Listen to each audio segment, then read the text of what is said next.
wabarakatuh. Kami dari kelompok 11 akan mempresentasikan mengenai perkodingan yang bertemakan registrasi rumah sakit.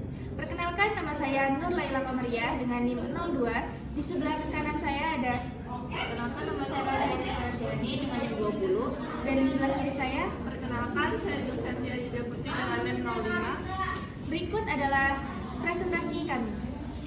Halo semuanya, jadi di sini saya akan menjelaskan hasil atau tampilan dari codingan ini.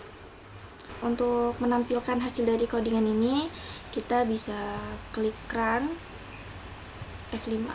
Oke. Lalu akan muncul tampilan seperti ini. Nah, untuk memasukkan atau meregistrasi pasien, kita mengetik 1, lalu enter. Di sini kita disuruh untuk memasukkan nama pasiennya. Semisal adalah kita masukkan umurnya juga, lalu jenis kelaminnya, lalu penyakit yang dia derita. Lalu di sini kita lihat ya, registrasi pasien baru selesai. Kita tidak hanya mencoba memasukkan satu data pasien, kita coba untuk memasukkan 2 data pasien. Jadi kita ngetik satu lagi, ketik 1, lalu enter. Lalu kita masukkan nama, misalnya adalah Lili. Lalu kita masukkan umurnya, jenis kelamin, lalu penyakit yang diderita. Lalu terlihat ya di sini itu muncul lagi berhasil ya ternyata. Lalu untuk menampilkan daftar pasien, kita bisa mencoba untuk mengklik 2. Kita ketik 2, lalu enter. Nah, di sini muncul ya data pasien itu yang seperti yang kita masukkan tadi, yaitu Lala dan Lili. Lalu kita coba untuk mencari pasien. Kita ketik 3, lalu enter. Lalu kita coba untuk mencari Lala. Ya, Lala ada ya nih, nama Lala umur 17 sesuai dengan yang kita masukkan tadi. Lalu kita coba untuk mencari pasien yang tidak kita masukkan datanya tadi. Kita ketik 3, lalu enter, lalu kita masukkan misalnya Amel. Kita enter. Tidak ada ya, karena tadi kita tidak memasukkan atas nama Amel, jadi kita mencari pasien atas nama Amel pun juga tidak ada. Lalu kita coba untuk menghapus pasien itu dengan mengetik 4. Oke. Kita disuruh memasukkan nama pasien yang akan dihapus. Kita coba menghapus Lili. Oke. Situ sudah tertulis ya, dia sudah dihapus. Untuk mengecek dia sudah terhapus atau belum, kita bisa mengetik 2. Oke, sudah terhapus ya. Tadi yang awalnya datanya itu 1 Lala dan 2 Lili, sekarang tinggal 1 Lala. Dan untuk keluar, kita bisa mengetik 5, lalu enter. Dan sudah keluar dari registrasi. Nah, untuk penjelasan lebih lanjutnya akan dijelaskan oleh rekan saya. Saya Nadia yang akan menjelaskan tentang codingan dari program registrasi rumah sakit. Pada tahap pertama atau langkah pertama yaitu membuat list dari daftar pasien menggunakan kurung siku. List ini yang akan menyimpan daftar pasien yang akan diinput nantinya.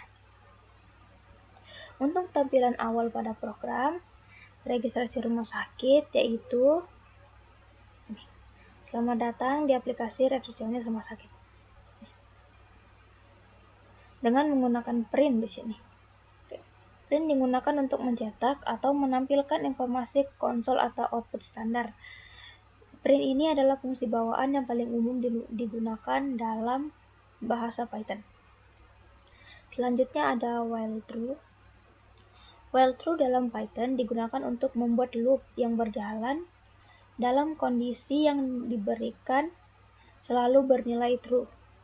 Loop ini tidak akan berhenti atau akan terus muncul hingga pernyataan break di dalamnya. Dalam program ini, loop yang terus bermunculan yaitu berisi tentang menu utama, registrasi pasien baru, tampilkan daftar pasien, cari pasien, hapus data pasien, dan keluar. Lalu dilanjutkan dengan input. Input membuat program menjadi lebih interaktif. Input digunakan untuk menerima masukan data dari pengguna melalui keyboard dan mengeluarkan nilainya kembali dimasukkan sebagai string. Di sini inputnya yaitu pilihan antara nomor 1 sampai nomor 5. Kemudian ada if. If digunakan untuk mengimplementasikan struktur kontrol percabangan.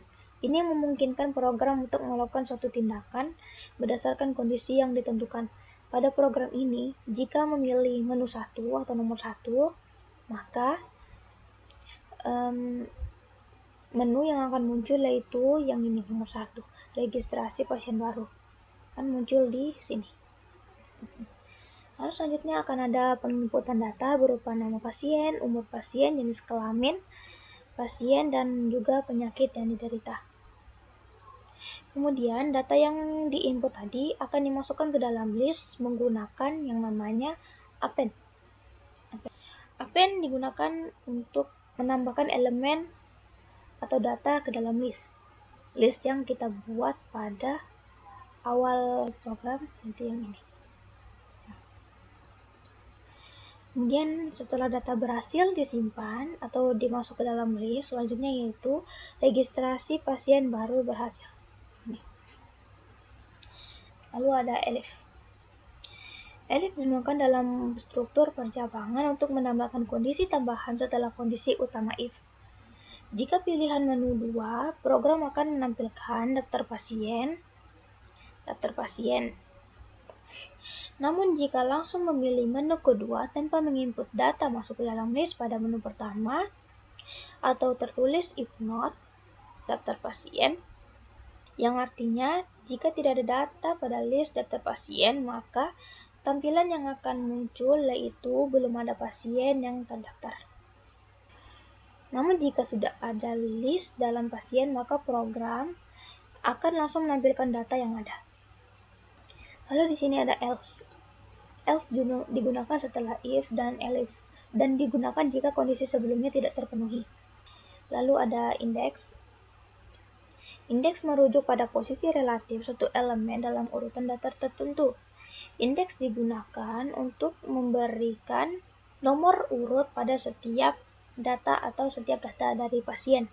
Setelah mencetak informasi untuk satu data atau satu pasien, nilai indeks akan ditingkatkan menggunakan indeks tambah sama dengan 1 agar nomor urut pasien berikutnya lebih besar atau bertambah. Sekian dari penjelasan saya, selanjutnya akan dijelaskan oleh rekan saya, yaitu Zulfa. Baik, saya akan melanjutkan penjelasan coding dari Nadia, yaitu ada elif. Elif ini adalah kependekan dari else dan if yang digunakan untuk mengevaluasi beberapa kondisi secara berurutan. Ketika if pertama dalam blok tidak terpenuhi, elif berikutnya akan dievaluasi. Jika salah satu dari kondisi elif terpenuhi, maka blok kode yang sesuai dengan kondisi tersebut akan muncul. Selanjutnya itu ada input, nama pasien sampai dengan input. Input ini berfungsi untuk memasukkan data saat program berjalan seperti yang kita lihat di sini dengan perintah memasukkan nama pasien. Lalu ditemukan sama dengan false. For ini digunakan untuk mengulangi serangkaian pernyataan atau tindakan. Ini sangat berguna ketika melakukan tugas yang sama berulang kali untuk setiap item dalam data seperti daftar, tuple, atau string. Dan in digunakan untuk memeriksa apakah suatu nilai terdapat dalam struktur data tertentu seperti daftar atau list, tuple, set, atau string.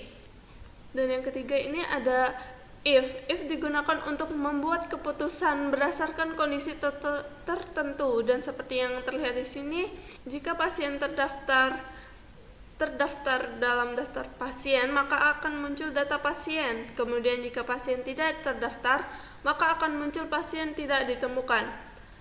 Lalu pilihan elif pilihan 4, nama pasien sama dengan input ditemukan sama dengan false.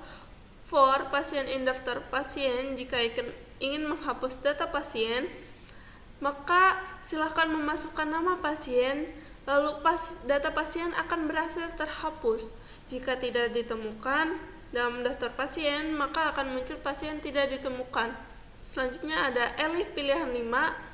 Ketika kita memilih pilihan kelima, maka akan muncul kalimat terima kasih telah menggunakan layanan kami. Selanjutnya ada break. Break adalah sebuah pernyataan kontrol yang digunakan untuk menghentikan loop secara paksa, baik itu loop for atau while, sebelum loop selesai berjalan sepenuhnya.